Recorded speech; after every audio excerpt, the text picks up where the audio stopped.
Kami juga ingin menyambut kalian yang baru pertama kali mengikuti online service ini. Welcome and enjoy the service. Ibadah gereja kita minggu depan tetap akan diadakan secara online.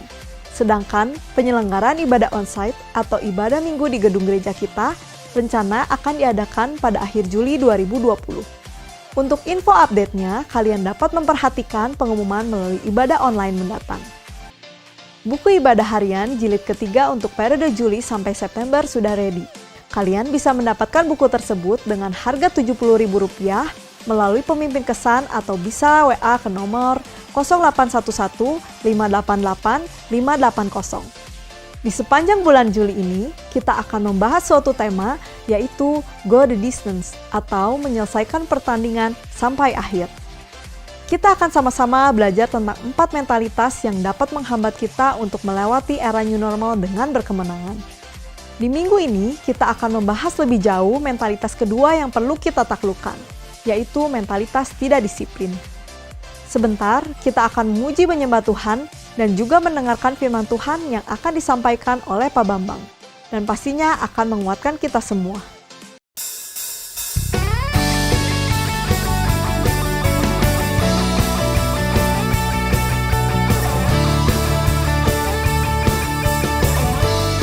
Sama-sama katakan, Kau Tuhan yang berkuasa, sanggup bangkitkan pengharapanku.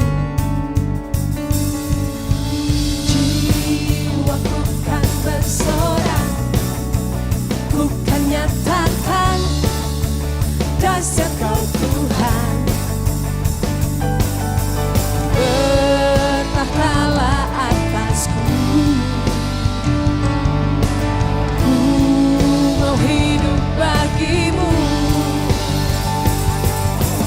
Tuhan Kau perkasa, setia selamanya. Bangkit rohku dan imanku. Tuhan Kau perkasa, percaya selamanya. Kehendak-Mu sempurna bagiku.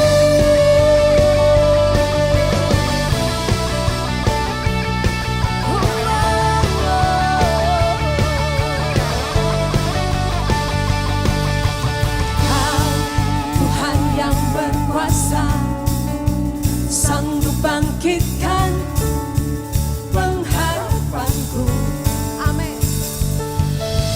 Jiwaku kan bersorak, ku kan nyatakan dahsyat Kau Tuhan. Bertahtalah Tuhan, bertahtalah atasku. Ku mau hidup bagimu. Amin. Tuhan Kau perkasa, setia selamanya. Bangkit rohku dan imanku. Tuhan Kau perkasa, percaya selamanya. Kehendak-Mu sempurna bagiku.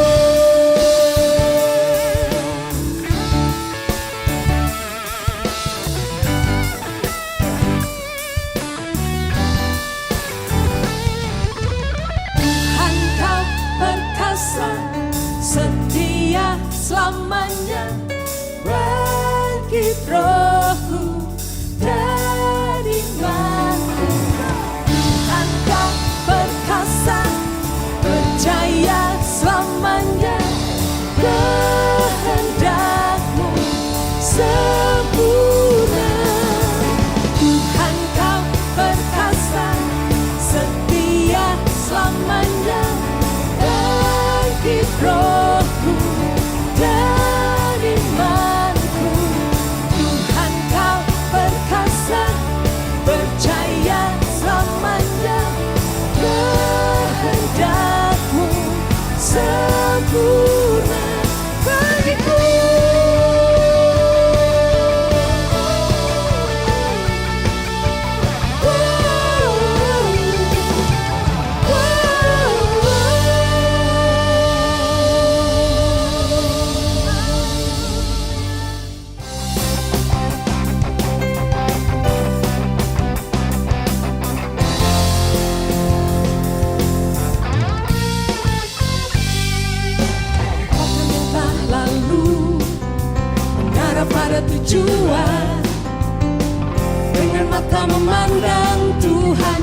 Yesus. Bertanding sampai menang, berlari sampai akhir, tanggalkan semua dosa yang merintangi. Ku mau setia kan panggilanku, sebab kau sanggup menjaga langkahku. Pada janjimu ku percaya, kau kan sempurnakan pekerjaanmu dalamku.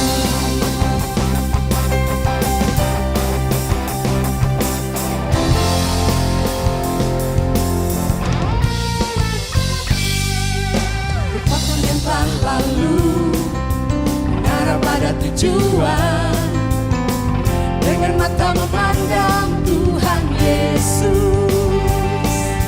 Bertanding sampai menang, berlari sampai akhir, tanggalkan semua dosa yang merintangi.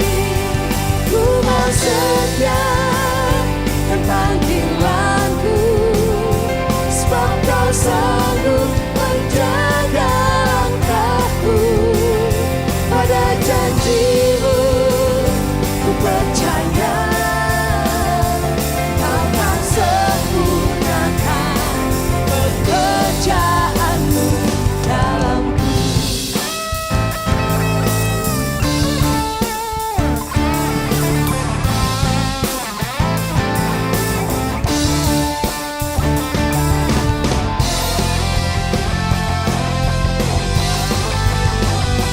Ku mau setia kan panggilanku, sebab kau sanggup menjaga langkahku. Pada janjimu ku percaya, kau kan sempurnakan pekerjaan. Ku mau setia, ku mau setia kan panggilanku, sebab kau sanggup menjaga langkahku. Pada janjimu ku percaya, kau kan sempurnakan pekerjaanmu dalamku.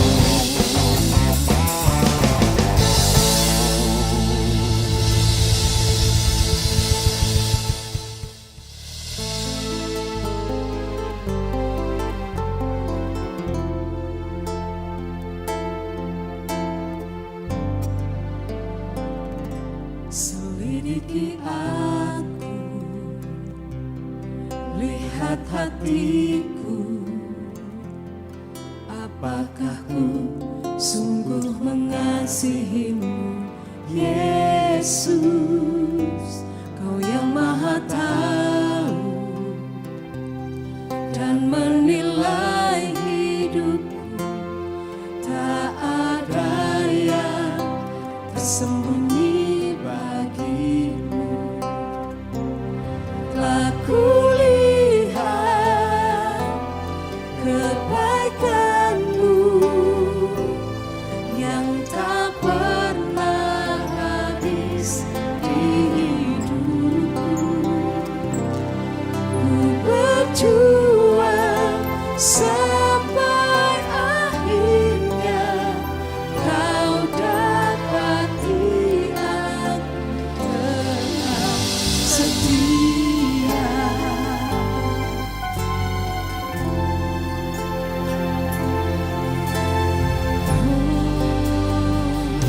Selidiki aku, lihat hatiku, apakah ku sungguh mengasihimu, Yesus. Kau yang maha tahu dan menilai hidupku, tak ada yang tersembunyi bagimu.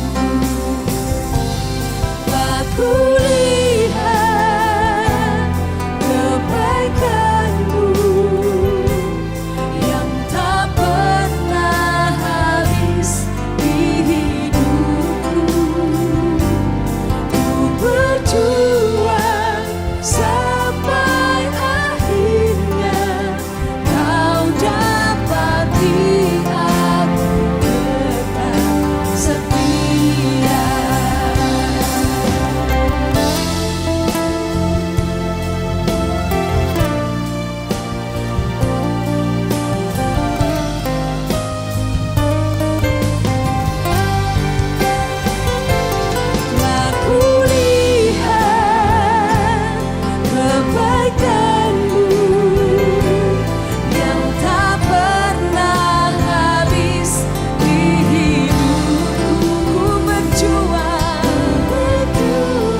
Kualitas hidup kita ditentukan oleh apa yang mengisi waktu kita. Semakin kita gunakan waktu untuk hal-hal yang bermutu, maka hidup kita akan jadi semakin bermutu. Isilah waktu Anda setiap hari dengan persekutuan bersama Tuhan. Lakukanlah ibadah harian. Hidup Anda akan semakin bugar. Telah terbit buku ibadah harian jilid 3, edisi bulan Juli sampai September. Segera dapatkan buku ini dengan menghubungi nomor telepon berikut melalui WhatsApp. Mari kita isi kehidupan kita secara bermutu.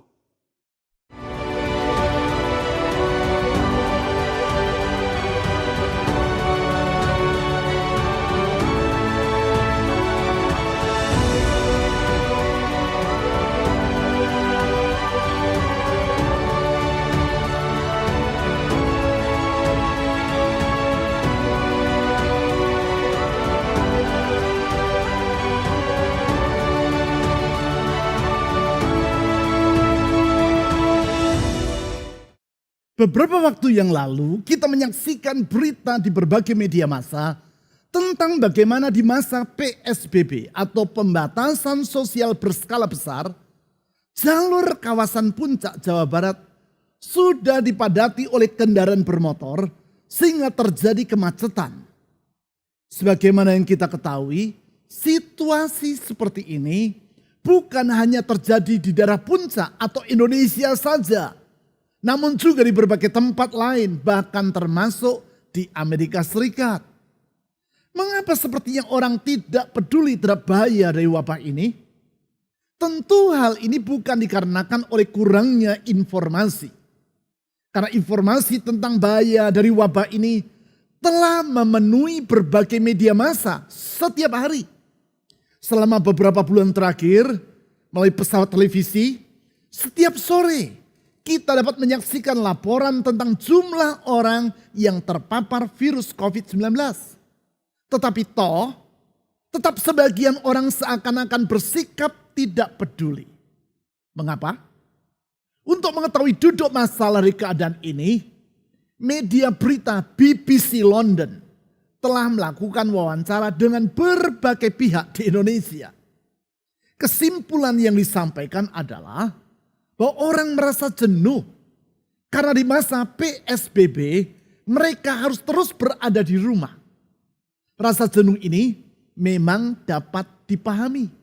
Saya rasa banyak di antara kita yang juga merasakan hal tersebut di bulan-bulan yang lewat, merasa jenuh. Namun apabila rasa jenuh itu diperhadapkan dengan bahaya terpapar oleh virus, dan kemudian ternyata orang lebih memilih untuk berwisata dengan tidak mempedulikan bahaya wabah, maka hal tersebut menunjukkan kurangnya kemampuan pengendalian diri. Pengendalian diri atau sikap disiplin ini sangat diperlukan. Sebab salah satu perintang yang harus dihadapi dan ditaklukkan dalam menjalani kehidupan kita, termasuk kehidupan di dalam tatanan yang baru seperti yang sedang kita lewati, adalah mentalitas tidak disiplin. Hal itulah yang menyebabkan umat Tuhan mengalami kekalahan di kota Ai sesudah mereka berhasil menaklukkan kota Yeriko. Padahal kota Ai jauh lebih kecil dibandingkan kota Yeriko.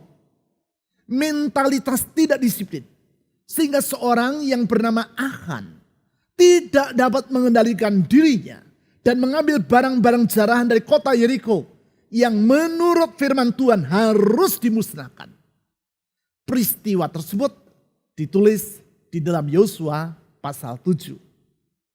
Hal ini menunjukkan bahwa mentalitas tidak disiplin merupakan salah satu raksasa dalam diri kita yang harus kita taklukkan agar kita dapat menjalani kehidupan ini sampai akhir dengan gemilang. Hanya bila kita dapat menaklukkan diri kita sendiri, barulah kita akan dapat menaklukkan perintang yang ada di luar sana. Hanya bila kita dapat mengendalikan keinginan-keinginan dalam diri kita, barulah kita akan mampu mengendalikan perintang-perintang kehidupan yang di luar diri kita. Hal tersebut diutarakan oleh Lady Bird Johnson, istri Presiden Lyndon B. Johnson, kepada suaminya. Di satu masa, ketika masih menjabat sebagai Presiden Amerika Serikat, Presiden Lyndon B. Johnson mengalami kelebihan berat tubuh. Sampai suatu hari, Lady Bird Johnson berkata kepada suaminya, "You can run the country if you can run yourself." Engkau tidak akan dapat mengatur negeri ini kalau engkau tidak mampu mengatur dirimu sendiri. Menghargai nasihat istrinya tersebut, Presiden Lyndon B. Johnson mulai mengendalikan selera makannya dan mulai berolahraga. Sehingga dalam waktu tidak lama kemudian, berat tubuhnya turun 12 kilogram. Ya, bagaimana kita dapat mengendalikan dan menaklukkan tantangan yang di luar sana? Kalau tantangan yang di dalam diri kita sendiri, kita tidak mampu untuk mengendalikannya. Nasihat yang sama diutarakan oleh Rasul Paulus kepada jemaat di Korintus. Ditulis di dalam 1 Korintus pasal 9 ayat 24 sampai 27. Di situ Rasul Paulus menggambarkan kehidupan kita seperti orang yang berada di dalam gelanggang pertandingan. Pertandingan yang harus diselesaikan sampai akhir. Atau dalam bahasa Inggris, go the distance. Atlet yang tidak menyelesaikan pertandingan sampai akhir tidak akan pernah menjadi pemenang dalam perlombaan yang ia ikuti. Go the distance, menyelesaikan pertandingan sampai akhir. Di dalam 1 Korintus pasal 9 ayat 24 sampai 27 tersebut, secara tidak langsung Paulus menyebut adanya 4 perintang yang harus kita taklukkan agar kita dapat menyelesaikan pertandingan sampai akhir. Perintang-perintang yang ada di dalam diri kita sendiri. Di sepanjang bulan ini kita membahas keempat perintang tersebut dan langkah-langkah untuk menaklukkannya. Agar supaya dengan demikian masa sukar sehubungan dengan wabah yang sedang kita alami ini dapat kita lewati dengan berkemenangan. Perintah pertama yaitu mentalitas mudah menyerah kepada nasib. Telah kita bahas di minggu yang silam. Hari ini kita akan mempelajari perintah yang kedua. Minggu depan dan minggu selanjutnya kita membahas perintah yang ketiga dan perintah yang keempat.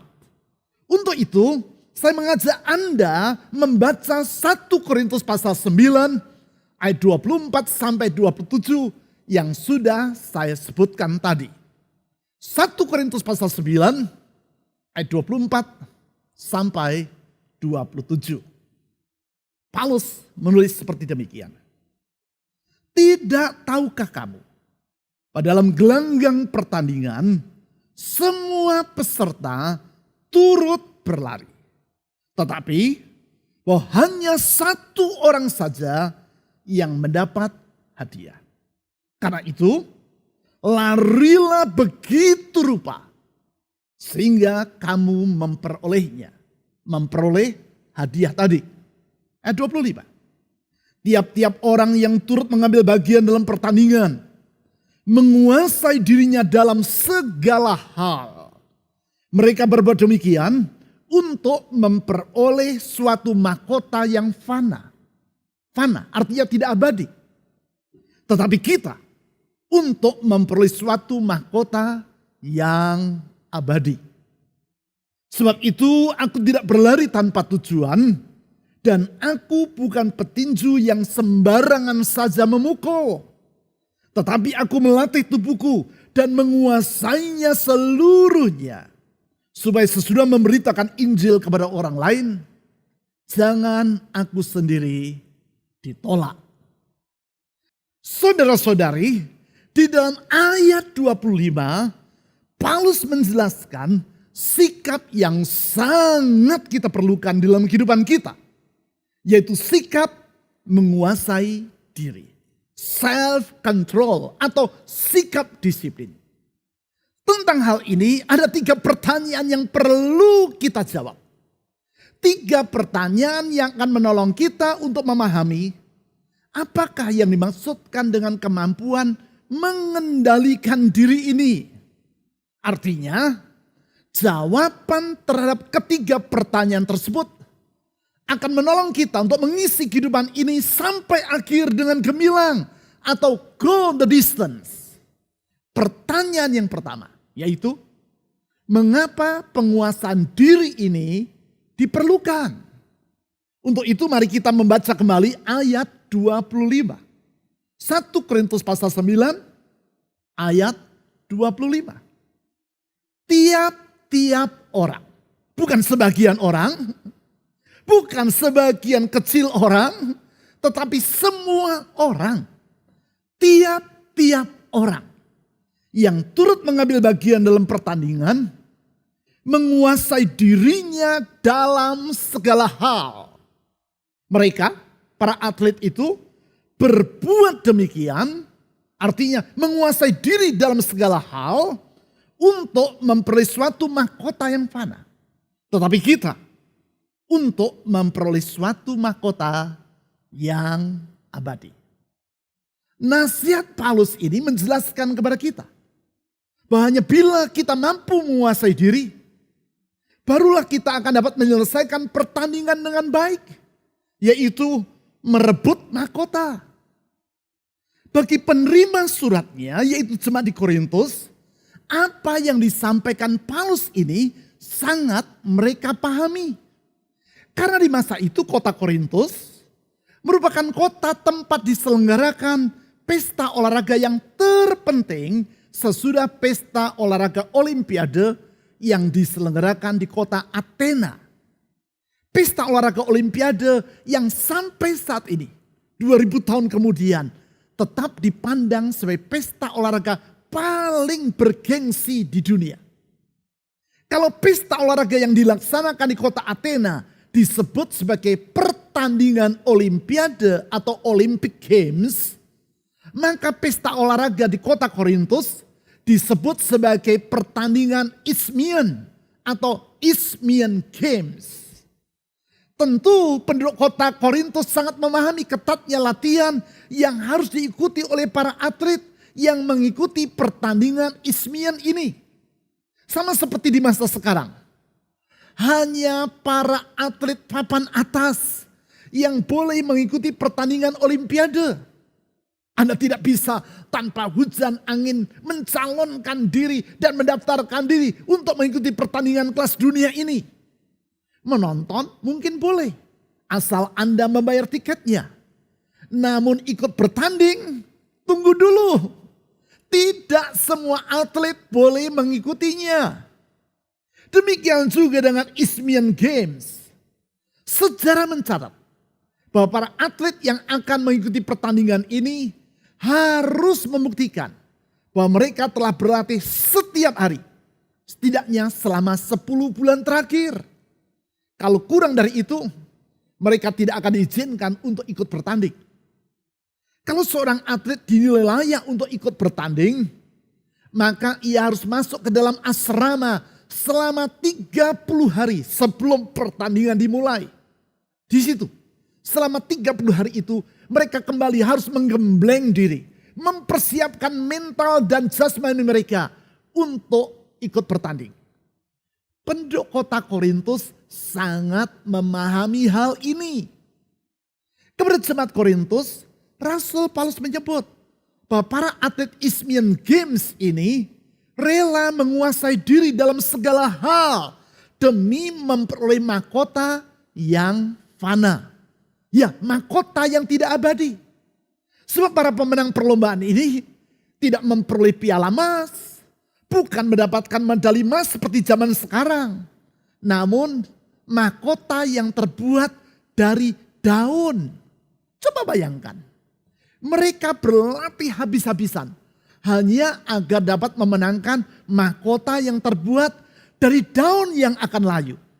Itu sebabnya Paulus menyebutnya sebagai mahkota yang fana alias tidak abadi. Sedangkan kita berjuang dalam kehidupan ini untuk memperoleh mahkota yang abadi. Berarti betapa seharusnya kita mesti lebih berjuang lagi untuk menaklukkan diri kita sendiri. Sebab hanya dengan demikian, barulah kehidupan yang kita lewati di dunia ini tidak akan sia-sia. Sebab hanya dengan demikian, barulah kehidupan kita akan menjadi bermakna. Sebab hanya dengan demikian, barulah kita akan menyelesaikan kehidupan kita sampai akhir secara gemilang. Go the distance. Sekarang, pertanyaan yang kedua. Apa yang dikatakan oleh Alkitab tentang penguasaan diri? Memang bukan hanya Rasul Paulus saja yang menyebut tentang pentingnya penguasaan diri ini. Dalam Alkitab, mulai dari perjanjian lama sampai kepada surat-surat dalam perjanjian baru, kita dapat menemukan betapa penguasaan diri ini disebut berulang-ulang. Saya akan mengutip 2 ayat dari sekian banyak ayat yang menyebutkan tentang pentingnya penguasaan diri ini. 1 ayat di kitab perjanjian lama dan 1 ayat di kitab perjanjian baru. Pertama-tama dari kitab perjanjian lama. Untuk itu kita baca Amsal pasal 16 ayat 32. Amsal pasal 16 ayat 32. Orang yang sabar melebihi seorang pahlawan. Perhatikan kalimat berikutnya. Orang yang menguasai dirinya. Saya ulang. Orang yang menguasai dirinya melebihi orang yang merebut kota. Pada masa itu, yaitu ketika masa Amsal ini dituliskan, semua kota besar selalu dikelilingi dengan tembok benteng yang kuat. Sama seperti kota Yeriko. Sehingga tidaklah mudah bagi lawan untuk dapat menaklukkan serta merebut kota tersebut. Berarti pernyataan di dalam Amsal tadi menjelaskan bahwa orang yang mampu menguasai dirinya adalah orang yang memiliki kekuatan yang sangat besar. Kekuatan dalam diri mereka, inner strength yang sangat kuat. Memang kekuatan semacam itulah yang kita perlukan untuk menjalani kehidupan ini sampai akhir dengan gemilang. Bukan kekuatan jasmania, namun kekuatan tekad di dalam diri kita. Bukan kekuatan oleh sebab jabatan yang kita duduki, atau harta yang kita miliki, atau pengetahuan yang ada pada diri kita. Namun kekuatan hati, sehingga kita mampu mengendalikan keinginan-keinginan di dalam diri kita. Ayat yang lain dari kitab perjanjian baru. Di dalam hal ini yaitu 2 Timotius pasal 1 ayat 7.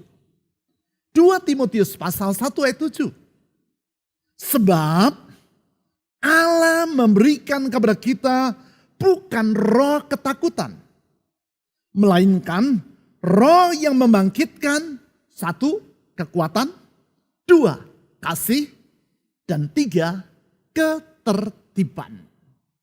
Kata ketertiban ini dalam bahasa Yunani, yaitu bahasa yang digunakan untuk menulis kitab perjanjian baru, artinya adalah self-control atau kemampuan untuk mengendalikan diri. Di sini kekuatan, kasih, dan kemampuan mengendalikan diri ditaruh secara sejajar. Artinya, sebagaimana kekuatan dan kasih memiliki kemampuan yang luar biasa, demikian pula halnya dengan self-control atau kemampuan untuk mengendalikan diri sendiri. Singkat kata, orang yang mampu mengendalikan dirinya sendiri akan mampu mengatasi tantangan-tantangan yang ada di hadapan dirinya. Sebaliknya, apabila orang tidak mampu menguasai dirinya, maka ia akan dengan mudah ditaklukkan oleh keadaan sekitarnya. Bukan dia menaklukkan keadaan sekitarnya, justru dia dikalahkan oleh keadaan di sekitarnya. Hal itulah yang dapat kita lihat dalam diri Pangeran Renal ketiga. Yang bersangkutan adalah seorang duk atau pangeran yang memerintah negeri Belgia pada abad ke-14. Tubuhnya sedemikian gemuknya, sehingga selain menyandang gelar resmi yaitu Duke of Burgundy, ia juga memiliki nama julukan yaitu Crassus. Kata dalam bahasa Latin yang artinya gembrot. Julukan yang memang menggambarkan keadaan dirinya. Jangan lihat kanan kiri, lihat kepada saya semua. Suatu hari Pangeran Reynald bertengkar secara hebat dengan adiknya, Pangeran Edward. Pertengkaran ini menyebabkan Edward memberontak serta menangkap kakaknya Reynald. Ia menjebloskan kakaknya ke dalam sebuah kamar tahanan di Kastil Nieuwerkerk di Belgia. Edward berjanji kepada Reynald bahwa ia baru boleh kembali menduduki jabatannya sebagai Duke atas Belgia kalau ia dapat meninggalkan ruangan tempat ia dipenjarakan. Sesungguhnya tidaklah sukar bagi Reynald untuk keluar dari ruang tahanan tersebut. Mengapa? Sebab semua pintu dan jendela dari ruangan tadi berukuran hampir seperti ukuran pintu dan jendela yang normal. Bukan itu saja. Semua pintu dan jendela itu dibiarkan terbuka, tidak terkunci. Namun yang menjadi masalah adalah tubuh Reynald sedemikian gemuknya, sehingga ia harus terlebih dulu menguruskan badan agar dapat keluar melalui pintu atau jendela dari kamar tempat ia ditahan. Sementara itu Edward yang mengenal sifat dari kakaknya, setiap hari mengirim berbagai makanan yang lezat yang adalah kesukaan dari kakaknya. Sebagai akibat, Reynald sama sekali tidak berupaya untuk menguruskan badannya, yaitu agar ia dapat keluar dari ruang tahanan.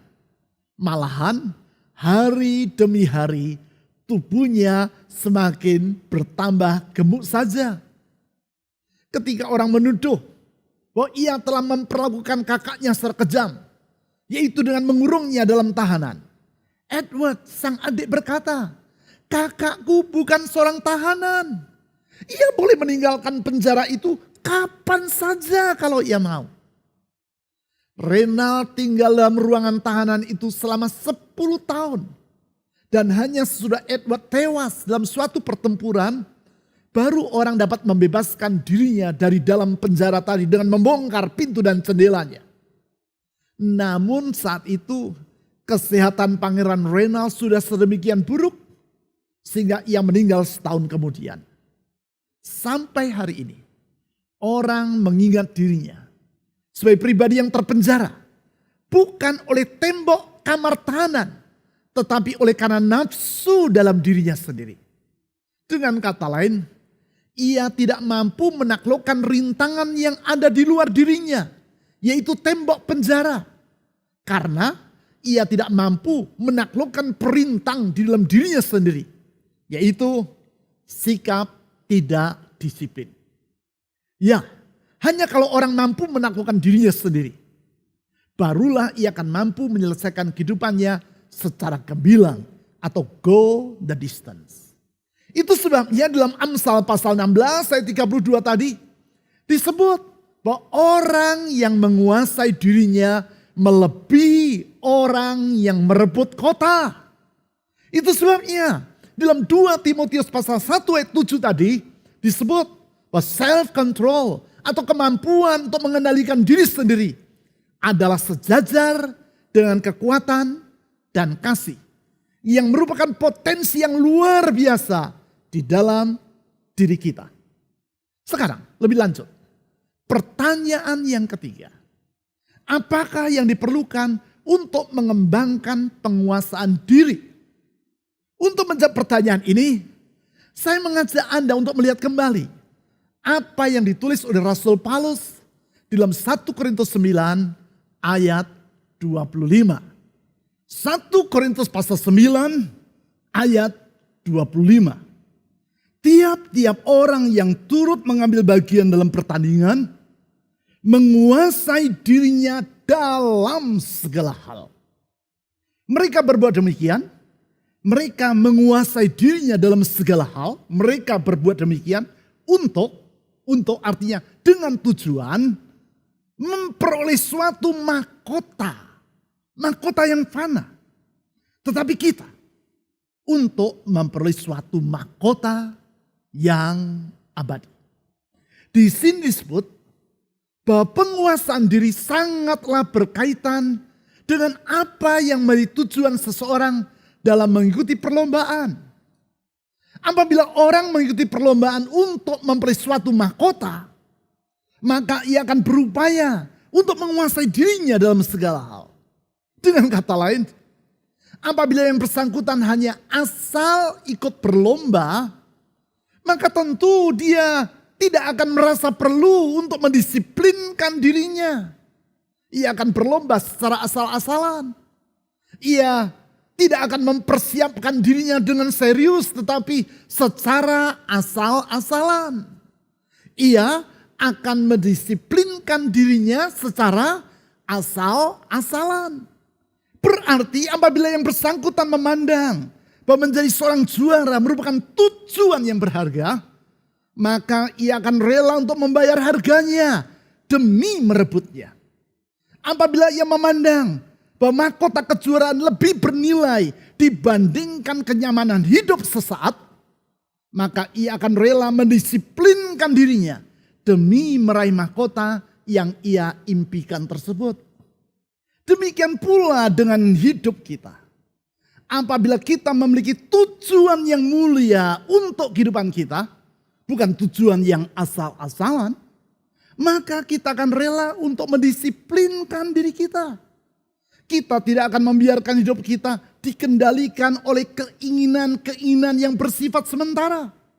Kita tidak akan membiarkan diri kita hidup seperti Esau yang di dalam Kejadian pasal 25 dicatat telah menukar hak kesulungan yang ada pada dirinya dengan semangkuk masakan kacang merah yang merupakan kenikmatan yang bersifat sesaat itu. Pentingnya memiliki tujuan hidup yang mulia yang akan membangkitkan tekad untuk mendisiplinkan diri. Seperti yang diutarakan oleh Rasul Paulus dalam 1 Korintus 9 ayat 25 tadi. Diutarakan juga dalam mitologi Yunani, yaitu kisah tentang Argonautika. Dikisahkan tentang sekelompok pahlawan yang disebut sebagai para Argonauts.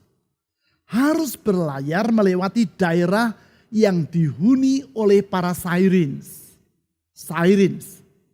Peri laut yang memiliki suara yang indah. Sedemikian indah suara para Sirens ini sehingga memikat hati para pelaut yang mendengarnya. Dan mengakibatkan mereka menyelupa diri dan menceburkan diri ke dalam laut dan tewas di sana. Menyadari bahwa mereka akan menghadapi godaan para Sirens, maka para Argonauts tadi meminta seorang pemusik yang sangat terkenal, yaitu Orpheus, untuk berlayar bersama dengan mereka. Ketika melewati daerah tempat para Sirens berada, para Argonauts meminta Orpheus memainkan alat musik yang bernama lira yang di tangannya dengan senyaring mungkin. Musik yang sangat indah dan yang lebih nyaring dibandingkan dengan suara para Sirens yang dimainkan oleh Orpheus. Mengakibatkan perhatian para Argonauts tidak teralihkan kepada godaan dari para Sirens. Alhasil, mereka berhasil melewati wilayah yang mematikan tersebut dengan selamat. Demikian juga seperti kata Rasul Paulus. Apabila mata kita tertuju kepada mahkota yang abadi, maka kita tidak akan membiarkan kenyamanan dan kenikmatan hidup yang bersifat sesaat akan memikat hati kita dan menenggelamkan kehidupan kita. Tetapi kita akan rela menguasai diri kita sendiri. Dan oleh pertolongan Roh Kudus, kita akan dimampukan untuk mengendalikan diri, terus berjuang dengan disiplin sampai akhir. Pentingnya kemampuan untuk mengendalikan diri ini dibuktikan melalui penelitian yang dilakukan oleh Walter Mischel, seorang peneliti dari Stanford University pada tahun 1972. Dalam penelitian tersebut, sekelompok anak-anak yang masih duduk di taman kanak-kanak dihadapkan pada ujian untuk mengukur kemampuan mereka dalam mengendalikan diri. Di hadapan setiap anak ditaruh sebutir marshmallow, semacam permen yang digemari oleh anak-anak. Pada mereka diberitahukan, apabila mereka mampu menahan diri selama 15 menit, yaitu tidak segera mengambil dan memakan marshmallow yang ada di depan mereka, maka anak-anak yang mampu menahan diri akan mendapat hadiah 2 butir marshmallow. Dari 1 butir sekarang menjadi 2 butir. Suatu ujian yang sangat tidak mudah bagi anak-anak itu. Mereka harus berjuang keras, menahan diri agar tidak mengulurkan tangan dan mengambil sebutir marshmallow yang ada di depan mereka. Sebagian mereka berhasil melewati ujian tersebut. Dan sebagian yang lain gagal untuk mengendalikan diri mereka. Mereka tidak tahan dan mengambil marshmallow dan mengulumnya sebelum waktu 15 menit lewat. Beberapa tahun kemudian, ketika mereka sudah duduk di bangku sekolah menengah, dilakukan penelitian. Dan didapati bahwa anak-anak tadi, yaitu mereka yang mampu mengendalikan diri dan tidak mengambil marshmallow serta memakannya, ternyata memiliki nilai di sekolah yang jauh lebih tinggi dibandingkan dengan mereka yang gagal untuk mengendalikan keinginan mereka. Eksperimen yang dilakukan oleh Walter Mischel ini dikenal di dunia dengan nama Marshmallow Experiment. Di sana dibuktikan bahwa orang yang mampu mengendalikan dirinya akan mencapai keberhasilan yang lebih besar dibandingkan orang yang tidak mampu mendisiplinkan hidupnya. Bukan itu saja, penelitian yang dilakukan oleh Wilhelm Hoffman dari University of Chicago pada tahun 2013 membuktikan bahwa mereka yang mampu mengendalikan diri ternyata mengalami kebahagiaan yang lebih besar dibandingkan orang-orang yang justru dikendalikan oleh keinginan hatinya. Keinginan hati terhadap kenikmatan dan kenyamanan yang bersifat sementara. Tidaklah mengherankan apabila kemampuan untuk menguasai diri ini dalam Galatia pasal 5 ayat 22 sampai 23 disebut sebagai salah satu buah roh. Kemampuan yang akan mendatangkan keberhasilan yang lebih besar. Kemampuan yang akan mendatangkan kebahagiaan yang lebih besar.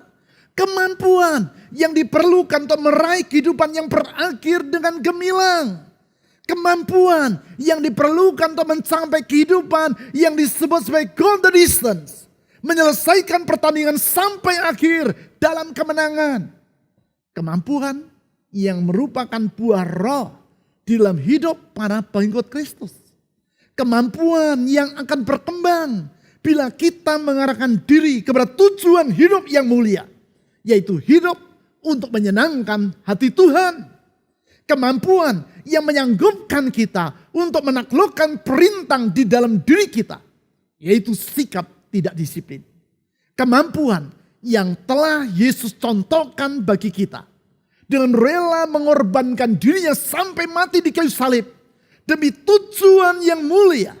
Yaitu untuk menyelamatkan kita dari dosa.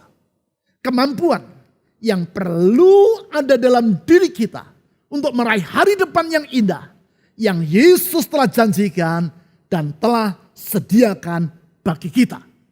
Mari kita berdoa. Tuhan Yesus, Engkau memberikan teladan bagaimana kami harus menyangkal diri kami sendiri. Memikul salib sampai akhir. Mengorbankan diri untuk tujuan yang mulia. Yaitu menyelamatkan kami dari kegelapan dosa. Menghapuskan masa lampau kami. Dan membentangkan masa depan yang baru, yang indah dan gemilang bagi kami. Orang-orang yang Kau cintai. Oh Roh Kudus, tolong kami untuk hidup di dalam sikap yang sama. Oleh karena pertolongan-Mu, kami sadar kami perlu pertolongan-Mu ya Roh Kudus. Agar kami pun dapat mengalahkan perintang dalam diri kami. Hidup secara semau-maunya. Hidup semau gue. Hidup tidak disiplin. Tetapi oleh karena pertolongan Roh Kudus, kami mampu mengendalikan diri. Dengan tujuan untuk mencapai hadiah yang mulia. Yaitu panggilan yang mulia dalam Kristus. Yaitu panggilan untuk memuliakan nama Tuhan. Saya berdoa saat ini semua orang di dalam pergumulan hidup mereka masing-masing. Kasih setiamu tetap untuk selama-lamanya. Kuasamu tidak pernah berubah. Engkau sanggup menolong setiap anak-anakmu melewati masa sukar.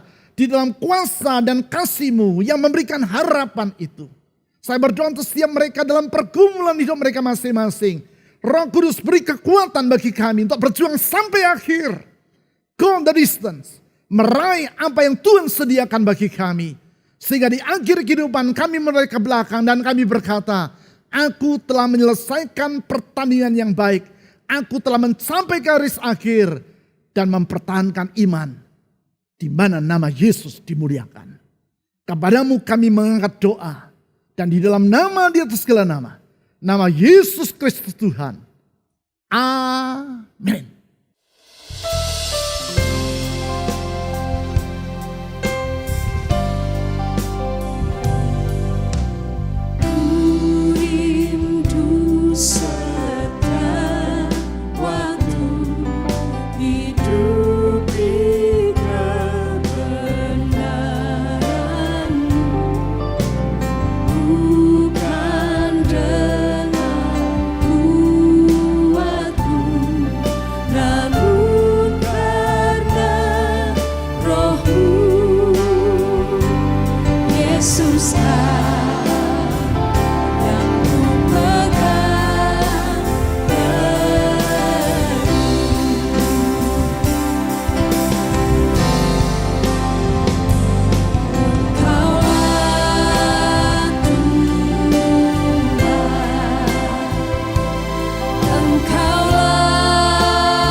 Thank you Pak Bambang untuk sharing firman Tuhan yang sangat menguatkan hari ini.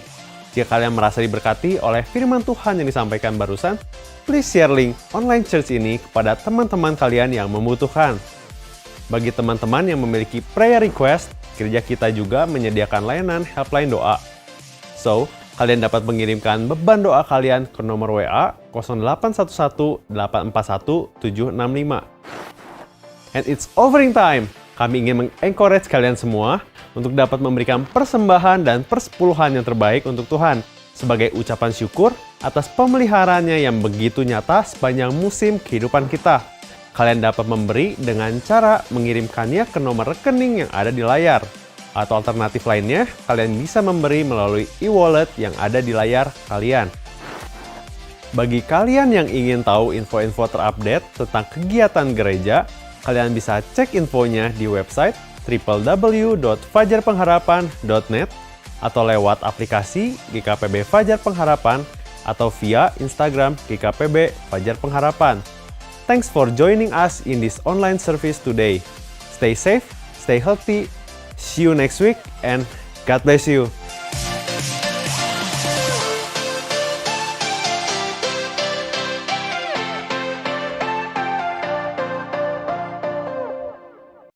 Kita akan segera mengakhiri ibadah kita pada saat ini di dalam doa. Tuhan, kami mengucap syukur kepadamu buat anugerah-Mu yang besar atas hidup kami. Segala yang baik telah Kau limpahkan kepada kami. Semua yang luar biasa telah Kau berikan di dalam hidup kami. Sehingga kami dimungkinkan setiap hari untuk berjalan bersama dengan Engkau di dalam kemurahan anugerah-Mu. Karena itu ya Tuhan, tolong kami setiap hari untuk kami menjalani hari-hari kami bersama dengan Engkau dengan mata yang tertuju hanya kepadamu saja. Karena itu kami berdoa Tuhan, memohon supaya penyertaan-Mu yang senantiasa melekat atas hidup kami, itulah yang menjadi kekuatan bagi kami menembus setiap pergumulan masalah yang ada, sehingga kami bisa sampai di akhir dari perjalanan kehidupan kami dengan kemenangan. Dan kami berdoa memohonkan berkat-Mu sekarang, Tuhan limpahkan atas setiap kehidupan umat-Mu. Biar kiranya persekutuan dengan Roh Kudus nantiasa menyertai kami semua. Di dalam nama Tuhan Yesus Kristus. Amin. Dan ku berlari pada